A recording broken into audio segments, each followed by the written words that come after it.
Hey guys, I'm sorry cause my battery has been depleted, so I'm like charging. That's why the orientation is a bit weird. So yeah, I just want to catch you guys up on what's been happening. The reason I've been so quiet, like I know the recent update was that I'm moving, but I just thought that I would share like recently.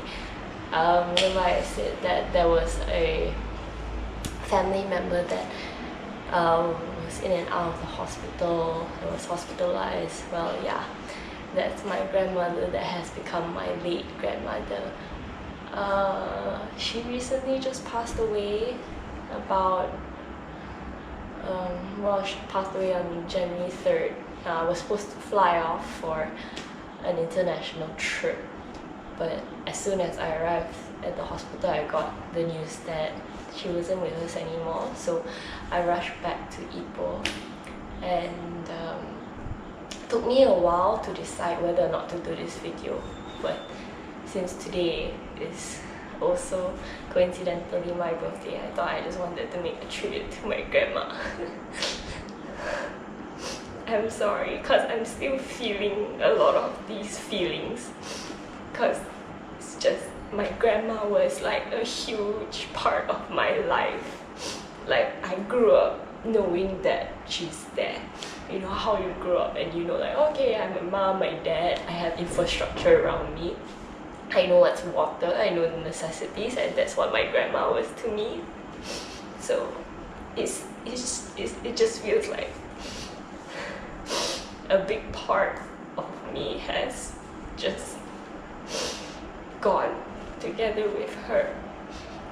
Even though, like, I'm happy she's not suffering anymore, because when she was here, she was suffering quite a bit. She is 89 years old. So yeah, she lived quite a good life. She has always been known to take care of herself. She's a sweetheart. Like, going back Ipoh now would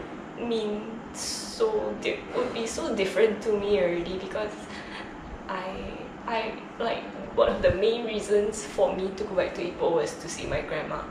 And there are times that I'm like, oh, I'm so tired, like, I don't want to go back to Ipoh. But I'm telling you guys, like, if you have grandparents out there who are still with you, take the time to go visit them, take the time to spend time with them, even if, you know, you're just sitting there and you're just both in a room and you're just watching TV, because that means a lot to them. Like, I even though it was so tiring for me to like travel every now and then, but I don't regret it at all, because I managed to spend whatever time I had left with her.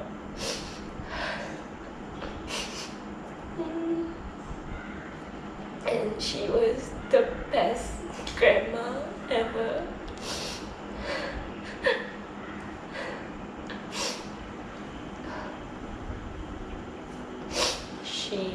Like, I remember her cooking. I remember when I was young, she took care of us, and I think because I was the youngest, so I managed to spend more time with her as compared to my siblings, because you know, the family kind of developed in a way where the grandparents knew that they had to take care of the grandchildren and support, while the parents are out looking for money to support financially. So there was that jive in the family already. So when I came along, I was like, okay, everything's here already.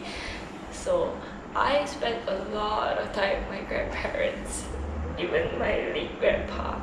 I can still remember memories of him very vividly, and he passed away like 10 years ago. But yeah, I mean,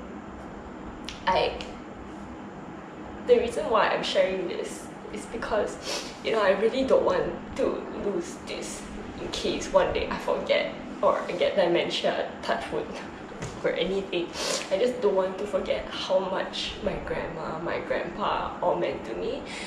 And it's just a message to all of you, like, if you're not close to like your grandparents or your parents, like, just maybe start, you know, because I can't tell you the bond that I had with my grandma.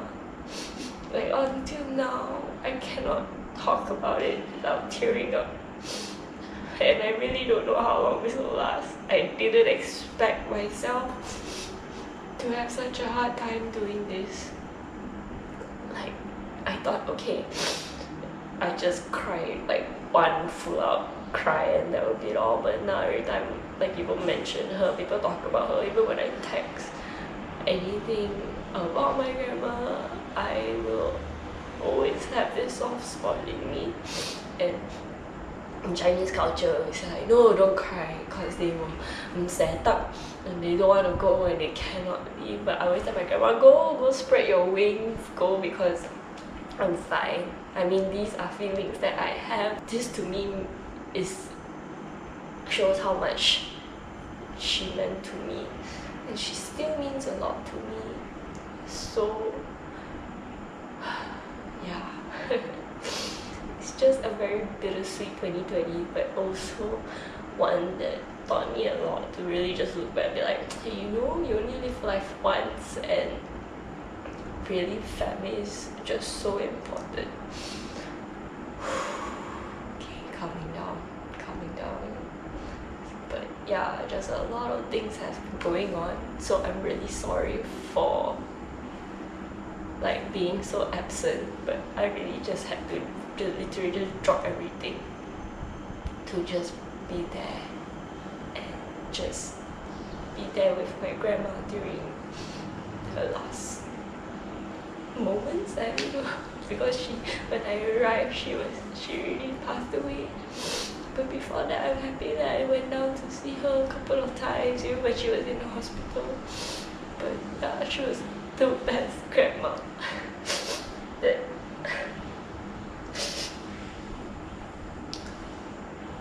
I had the pleasure of growing up with. And I really didn't want to do this because I know I'll be super emotional, but I was talking to one of you, and one of you emailed me saying like, hey, happy holidays, and I just expressed like, I'm sorry, but like this happened. And so this is one of you, my subscribers, he actually shared his story of his grandmother with me, which was very sweet to me. It was like, it's nice that people are still very close-knit to their grandparents, to their families, and they have all these memories and perhaps bits and pieces and stories about their lives when they were young. So if you have any, I really do want to hear, because I feel like these memories should live on until maybe we pass away. So yeah, I mean, I still remember when I was young, and then I used to scream my lungs out for my grandma to come, and then she's like, what? And then she would blame my grandpa because my grandpa was always sitting in front of the TV watching TV, and then she'd be like, can you help? And then my grandpa would go like, they don't want me, they want you. So you know, it's all these memories that I have, and she's like the best cook. And when I went to Switzerland to study and I came back, and I put on a lot of weight at that time, and she would never call me fat. She would just say the obvious like, you can't fit in your pants anymore. Your pants can't. Yeah, that was my grandma. So I remember all this. It's just gonna be very difficult for a while, but it's just something that has to happen. Yeah, and I'm okay, don't worry, I'm completely okay. It's just, yeah. I loved her, I love her a lot. And I know right now she's probably just here with me also. They say, 你講乜鬼嘢啊你？做咩你成日都喊嘅？ Yeah, I speak to my grandma in Cantonese. Then she was so happy when I could speak Mandarin, even though it's like kind of Mandarin. So yeah, I know wherever I go that she'll always be proud no matter what. And I just want to carry on these memories of her and really just share stories that you have with your grandparents with me. I think one of the funniest ones, I always picture my grandpa and grandma together because is the typical my grandpa going like duh, duh, duh, duh, duh, duh, duh, duh, and then my grandma like, why are you so oblivious to everything, you know? So last time, because my grandpa had dentures, so he used to eat oranges. He used to eat oranges, and then because it was dentures, it was so hard for him to eat the entire piece of orange, like the cut up slices, sorry, the entire slice of orange. So once you eat the orange, there'll be like a little bit more orange at the side, so you can just eat like the middle. And then she would scold my grandpa. She'd be like, why can't you just eat it fully and nicely? So the next time he ate orange, he ate the whole thing so clean so that my grandma couldn't say anything anymore. Another time, my grandma would say like, why your 爷爷 never open car door for me one? You see, not romantic at all. Never open car door, never in his life open car door. So what my grandpa did, he opened the car door for her, and my grandpa being quite old already at the time, I think about 70, I can't really remember, about 70-ish. So he opened the car door, and then before she fully got into the car, he accidentally slammed the car door on her leg, and then she was like, but to us it was like, but he tried to open the car door for you, so so it's like this kind of things that I think back and then I laugh about it. But I'll always be missing their presence, and yeah, just things wouldn't be the same anymore. But we have to get on with life, and just a reminder to everyone that really life is once. Be good, be kind. If people are mean, be nice anyway. If people take advantage of you, just say stop. And never allow, you know, these kind of things to deter you from being a good person. Even if people are mean to you, just, okay, leave it, don't react. I know how difficult it is, trust me, I know. But just, yeah, I'm sorry, but be the bigger person. I know how much that sucks, because sometimes being the bigger person is usually the person that gets hurt the most or more than anyone else. But hey, you're doing it for a purpose, and just remember what that purpose is. So, Happy New Year to everyone, and have a great one.